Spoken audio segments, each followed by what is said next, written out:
Well, hello. Today is Friday, April 17th, 2020. My name is Angela Hooper Menifield, and this is your HR Moment with Menifield and Associates.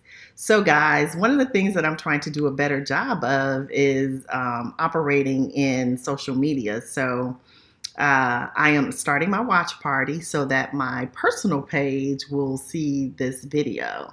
So, all right, I got it done. So, anyway, Wednesday, let's go back to Wednesday. We talked a little bit about interviews and why it was so important for you to prepare yourself for them. And one of the reasons we talked about it was because oftentimes people don't realize that they're being interviewed all the time, which was really the point of our conversation. And we talked about the different places that people are being interviewed. So it could be, we talked about jobs. We talked about if you're an entrepreneur and you're bidding on contracts, people are interviewing you to make a decision, right? They want to know if you're the right contractor for them. Another place where we're interviewed is we talked about networking events, and people laughed at me, and I had a couple of phone calls because I said in my last interview that when I meet some people at a networking event, after a couple of questions, if I don't feel like there's a connection or they're not rising to the occasion, so to speak, I'm on to the next person. We talked about when you're dating. We spoke about when family members or other people in your network are meeting people that you're fond of. In all these scenarios, it's similar to an interview. And so it's important that you really understand that you have to present yourself with your best foot forward. So now the next question is, okay, we've established the fact that this is important, how we, represent ourselves, how we quote unquote sell ourselves. But how do you prepare? What are some things that you can do to make sure that your first impression is a good impression? Well, one of the things is thinking about your appearance, right? All venues don't require the same dressing. But for instance, if I'm going to a networking event, it's professional. How should I show up? Professional, of course. On the flip side, if I'm going to a ball game with my intended's family, I don't show up with red bottoms. Right? So how you dress, people again are drawing impressions of you. One of the other things we need to do is get a good night's rest. Sometimes that's underestimated. So often people think we should cram and over prepare and just work up until the time where we have to have that interview or that meeting or that event. Really, you've done yourself a disservice.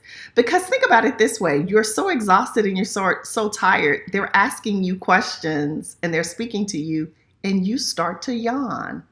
Now, is that disrespectful or what? And I can, raise my hand because I've actually had that happen to me before. It wasn't intentional, but I was really tired.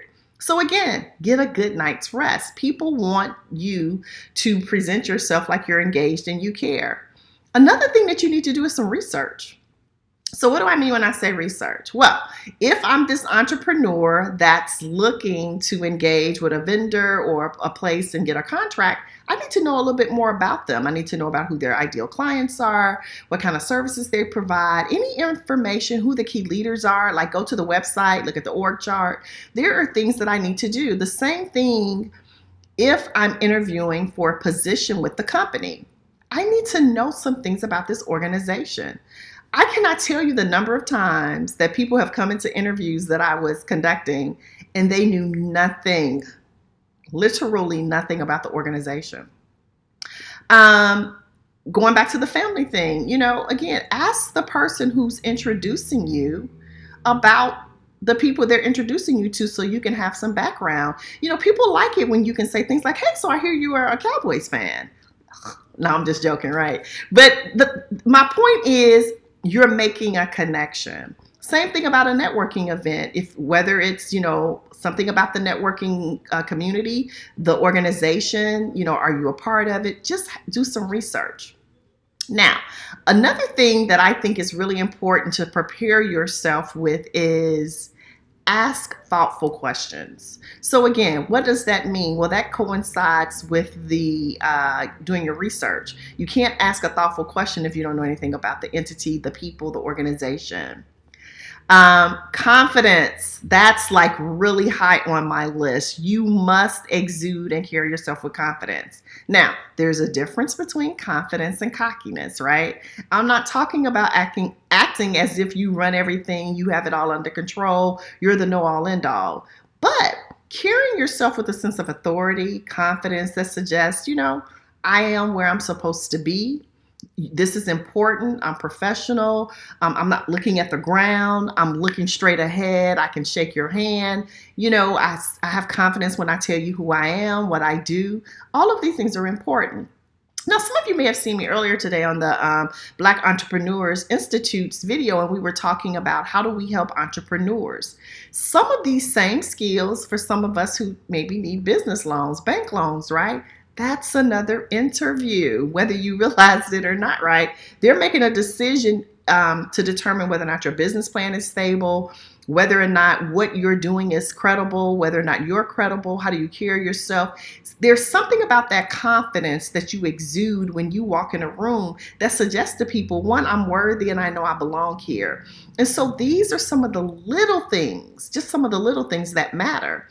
And so as we go through this course and this content, and we begin to help people learn how to prepare themselves for interviews, and again, these could be business meetings, meeting friends and family, networking events and whatnot, what we want to present is not only the why behind the science, but also the how. So not only why do we do it, but how do we do it? Because I am a firm believer in two things: intellectual knowledge. So we're going to talk facts, statistics, data, but then practical application. How do we take this information and now practically, I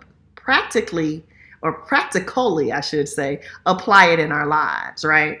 So this is just some of the few things that we'll talk about in this course. Now, today I'm not putting the link in the course. I actually put the link to the Sunday webinar for the BEI, Black Entrepreneurs Institute webinar, because we are launching a entrepreneurship program. And so if you or you know someone who's an entrepreneur and that's really interested in looking to further their purpose, looking to tap into a hobby and turn it into an alternate source of income, I would love to have you invite them and bring them along. Because here's what I figured out over the last couple of months. Well, 6 weeks for me, 5-6 weeks being in hibernation, so to speak, is that if I only had one stream of income, I'd be in trouble right now. So figuring out how to do some things, and again, we're not suggesting that anybody leave their day job if that's not what they want to do. But for some of us, it might be. So often people will say when something bad happens, well, now that X has happened, a door closed, but God opened a window. Okay, but was that window always open anyway? Like, you really could have started your business without having lost your job. Or you could have really started looking for a better job. And so I say all that to say, whatever the logic or reasoning is that works for you, you use that.